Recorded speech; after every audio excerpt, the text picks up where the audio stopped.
What if I told you that the secret to becoming mentally unbreakable isn't avoiding discomfort, but deliberately seeking it? Today, I'm revealing the ancient Stoic practice that Navy SEALs, elite athletes, and successful entrepreneurs use to build unshakable resilience. It's called voluntary hardship, and it's about to transform your relationship with comfort forever. Before I show you how to use discomfort as your greatest teacher, hit that subscribe button and notification bell. Why? Because what I'm about to share goes against everything our comfort-obsessed culture teaches, but it's the foundation of true mental strength. This is episode 7 of Be Stoic Every Day. And if you want to become the kind of person who thrives under pressure, you need this training. Let's dive in. Welcome back to Daily Stoic Insights. I'm your host, and today we're talking about something that might make you uncomfortable, literally. We live in the most comfortable time in human history. We have climate control, instant food delivery, endless entertainment, and technology that eliminates most physical and mental challenges. But here's the paradox. All this comfort is making us weak. The Stoics understood something that modern science has confirmed. Resilience isn't built in comfort zones. It's built by voluntarily stepping outside them. Seneca, one of the richest men in ancient Rome, regularly practiced poverty. He would sleep on the floor, eat simple food, and wear basic clothes, not as punishment, but as training. He wrote, "Set aside a certain number of days, during which you shall be content with the scantiest." Seneca, one of the richest men in ancient Rome, regularly practiced poverty. He would sleep on the floor, eat simple food, and wear basic clothes, not as punishment, but as training. He wrote, "Set aside a certain number of days, during which you shall be content with the scantiest and cheapest fare, with coarse and rough dress, saying to yourself the while, 'Is this the condition that I feared?'" Marcus Aurelius, despite having access to every luxury, regularly reminded himself that he could lose everything and still be okay. Epictetus, who had experienced real hardship as a slave, taught that voluntary discomfort prepares you for involuntary discomfort. Today, I'm going to show you how to use this ancient wisdom to build the kind of mental toughness that makes you unshakable in any situation. Here's what I'm going to give you today. First, the exact voluntary hardship practices that build real resilience. Second, the science behind why discomfort makes you stronger. And third, a progressive 30-day program that will transform your relationship with challenge. Plus, I've got real stories of how this practice has changed lives in ways you wouldn't expect. Let's start with understanding why voluntary hardship works. When you only experience comfort, your tolerance for discomfort shrinks. Small inconveniences become major stresses. Minor setbacks feel like disasters. You become fragile. But when you regularly choose discomfort, something amazing happens. Your comfort zone expands. Things that used to stress you out become manageable. Challenges that used to overwhelm you become opportunities. The Science of Hormesis. Biologists have a term for this, hormesis. It's the principle that small doses of stress make organisms stronger. Exercise stresses your muscles, making them grow. Cold exposure stresses your cardiovascular system, making it more resilient. Fasting stresses your metabolic system, making it more efficient. The same principle applies to mental and emotional stress. When you voluntarily experience small discomforts, you build psychological resilience that helps you handle larger challenges. Practice number 1, physical voluntary hardship. Start with your body. Your physical comfort level directly affects your mental resilience. Here are specific practices. Cold exposure. Take cold showers or end your regular shower with 30 seconds of cold water. Start with just 10 seconds and build up. This trains your nervous system to stay calm under stress. Heat exposure. Spend time in saunas, hot baths, or just sit outside on hot days without immediately seeking air conditioning. This builds tolerance for discomfort. Hunger training. Skip a meal occasionally, not to punish yourself, but to prove you can handle hunger. This builds both physical and mental resilience. Sleep disruption. Occasionally sleep on the floor, in an uncomfortable chair, or with less than ideal conditions. This prepares you for times when comfort isn't available. Physical challenge. Walk instead of driving when possible. Take the stairs instead of the elevator. Carry heavy things instead of using wheels. Choose the harder physical option. The goal isn't to suffer, it's to prove to yourself that you can handle discomfort when it's necessary. Practice number 2, mental voluntary hardship. Your mind also needs training. Here are ways to voluntarily challenge your mental comfort. Boredom training. Spend 20 minutes sitting quietly without any stimulation. No phone, no book, no music. Just sit with your thoughts. This builds tolerance for mental discomfort. Difficult conversations. Have conversations you've been avoiding. Address conflicts instead of ignoring them. This builds emotional resilience. Learning challenges. Study something difficult that requires real mental effort. Learn a new language, master a complex skill, read challenging books. This builds cognitive resilience. Social discomfort. Speak up in meetings when you'd rather stay quiet. Introduce yourself to strangers. Ask for things you want but are afraid to request. This builds social confidence. Digital fasting. Regularly disconnect from technology. Start with an hour, build to a day. This builds tolerance for mental understimulation. Practice number 3, emotional voluntary hardship. This is the most advanced level, voluntarily experiencing emotional discomfort to build emotional resilience. Rejection practice. Ask for things you expect to be denied. Request discounts, ask for favors, apply for stretch opportunities. This builds resilience to rejection. Criticism seeking. Ask for honest feedback about your weaknesses. This builds tolerance for criticism and accelerates growth. Vulnerability practice. Share something personal that makes you feel exposed. This builds emotional courage. Failure experiments. Try things you might fail at. This builds resilience to failure and reduces fear of taking risks. The progressive approach. Don't try to do everything at once. Start small and build gradually. If you've never taken cold showers, don't start with ice baths. If you've never fasted, don't start with 24-hour fasts. The key is consistency over intensity. Better to do small voluntary hardships daily than extreme ones occasionally. Real-world application. The job interview. Let me show you how this works in practice. David, one of my subscribers, was terrified of job interviews. He would get so nervous that he couldn't think clearly or present himself well. I suggested he start practicing voluntary social discomfort. He began asking strangers for directions even when he knew the way. He started speaking up in meetings. He practiced having difficult conversations with friends and family. 6 months later, he had a job interview for his dream position. Because he had trained himself to be comfortable with social discomfort, the interview felt manageable. He was calm, confident, and authentic. He got the job. The voluntary hardship didn't just prepare him for interviews. It transformed his entire relationship with social situations. Now, I know some of you are thinking, this sounds like unnecessary suffering. Why would I choose to be uncomfortable? That's exactly what I thought before I tried it.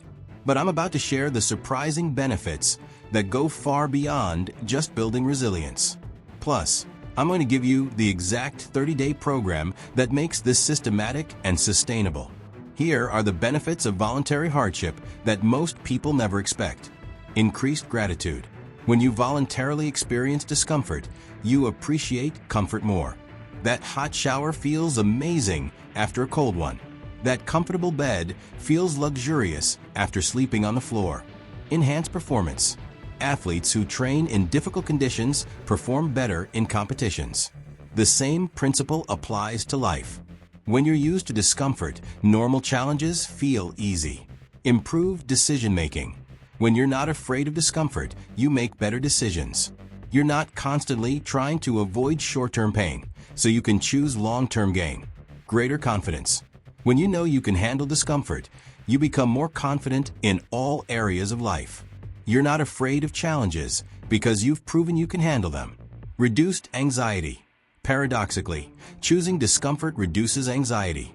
When you're not constantly trying to avoid all discomfort, you stop being anxious about it. Better relationships. When you're comfortable with emotional discomfort, you can have deeper, more honest relationships. You're not afraid of conflict or difficult conversations. The neurological benefits. Neuroscience shows that voluntary stress exposure literally rewires your brain. It strengthens the prefrontal cortex, the part responsible for decision-making and emotional regulation. It also reduces the reactivity of the amygdala, the part responsible for fear and anxiety. People who regularly practice voluntary hardship show lower baseline stress levels, better stress recovery, improved emotional regulation, enhanced cognitive flexibility, greater resilience to trauma. The 30-day progressive program. Week 1, physical foundation. Day 1 to 2, end showers with 10 seconds of cold water. Day 3 to 4, take the stairs instead of elevators. Day 5 to 6, skip one snack you usually have. Day 7, sleep without your usual comfort items, extra pillows, etc. Week 2, mental challenges. Day 8 to 9, sit in boredom for 10 minutes daily. Day 10 to 11, read something challenging for 20 minutes. Day 12 to 13, have one difficult conversation you've been avoiding. Day 14, spend 2 hours without any digital devices. Week 3, social discomfort. Day 15 to 16, ask a stranger for directions or the time. Day 17 to 18, speak up in a meeting or group setting. Day 19 to 20, ask for a small favor from someone. Day 21, introduce yourself to someone new. Week 4, emotional challenges. Day 22 to 23, ask for feedback on something you care about. Day 24 to 25, try something you might fail at. Day 26 to 27, share something personal that makes you feel vulnerable. Day 28 to 30, combine multiple practices from previous weeks. Success tracking. Keep a simple journal with 3 daily entries. What voluntary hardship did I practice today? How did it feel during and after? What did I learn about my capabilities? Before I share some incredible transformation stories, let me address the biggest mistake people make with voluntary hardship. One that can actually make you weaker instead of stronger. I'm also going to give you the simple test to know if you're doing this right. The biggest mistake people make with voluntary hardship is confusing it with self-punishment. There's a crucial difference. Voluntary hardship, healthy, has a clear purpose, building resilience, is time-limited and progressive, includes recovery and reflection, focuses on capability building, maintains self-compassion. Self-punishment, unhealthy, comes from guilt or shame, is extreme and unsustainable, lacks recovery or reflection, focuses on suffering for its own sake, includes self-criticism and judgment. The simple test. Ask yourself, am I doing this to become stronger or to punish myself? If it's the former, you're on the right track. If it's the latter, step back and reassess. Common mistakes to avoid. Starting too extreme. Don't jump into ice baths if you've never taken cold showers. Progress gradually. Ignoring recovery. Voluntary hardship should be balanced with rest and comfort. You're not trying to live in constant discomfort. Comparing to others. Your voluntary hardship practice should be based on your current capabilities, not someone else's. Lacking purpose. Each practice should have a clear reason. Because it's hard isn't enough. To build tolerance for discomfort is better. Forgetting integration. The goal is to apply what you learn from voluntary hardship to real-life challenges. Real transformation stories. Sarah was a perfectionist who was paralyzed by fear of failure. She started with small failure experiments, trying recipes she might mess up, attempting art projects she wasn't good at. 6 months later, she started her own business. The voluntary failure practice had taught her that failure wasn't catastrophic. Mike was socially anxious and avoided networking events that could help his career. He started with small social discomfort practices, asking cashiers how their day was going, making small talk with neighbors. A year later, he was confidently presenting to executives and had been promoted twice. Here's what happens when you master voluntary hardship. You become anti-fragile, not just resilient, actually strengthened by stress and challenge. You stop being afraid of discomfort because you've proven you can handle it. You stop avoiding difficult situations because you've trained for them. You stop being a victim of circumstances because you've prepared for adversity. But most importantly, you discover that you're capable of far more than you thought. Every voluntary hardship practice is proof that you can do hard things. And when you know you can do hard things, everything becomes possible. Seneca wrote, "Every new beginning comes from some other beginning's end." Voluntary hardship is how you end your old comfort-dependent self and begin your new, resilient self. The goal isn't to become someone who enjoys suffering. It's to become someone who isn't controlled by the fear of suffering. Here's your 30-day voluntary hardship challenge.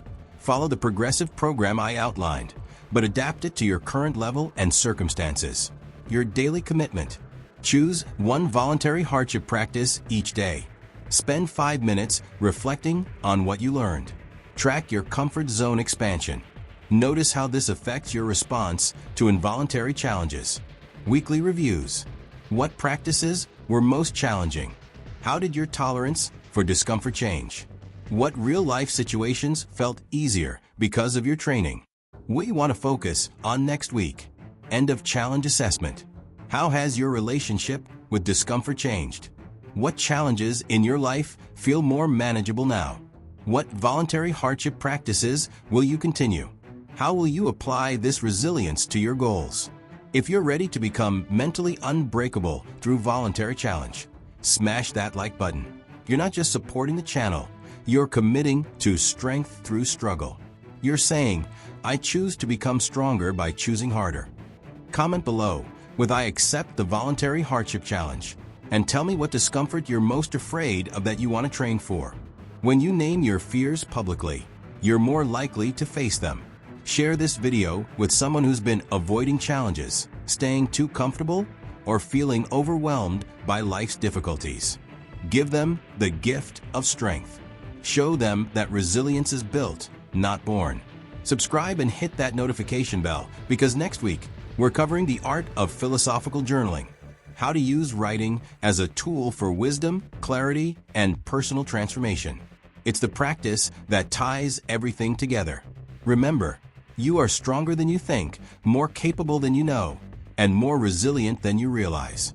But you'll only discover this by testing yourself. Comfort is the enemy of growth, but voluntary discomfort is the path to strength. Until next time, stay stoic, stay strong, and choose the harder path.